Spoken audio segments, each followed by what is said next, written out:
पूजा यांचं पण घ्या ना वहिनीचं. हे पूजा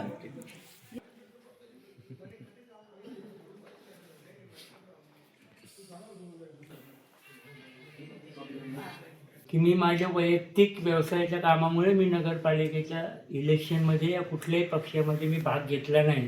जे निवडून आले ते सगळेच माझे आहेत आणि नगरपालिकेत येणारे प्रत्येक जण हे त्यांनी चांगल्या विकासाचे कामं करावे, तिथे राजकारण करू नये आणि आपल्या गावाचा आणि शिरूर शहराचा विकास होईल हे खरं करायला पाहिजे. निवडणूक ही होत असते, निवडून येतात जातात हे वेगळं, पण आपण गावातले सर्व नागरिक एकमताने जर आपण काम केलं तर नगरपालिकेचं काम हे नक्कीच चांगल्या प्रकारे होईल. धन्यवाद.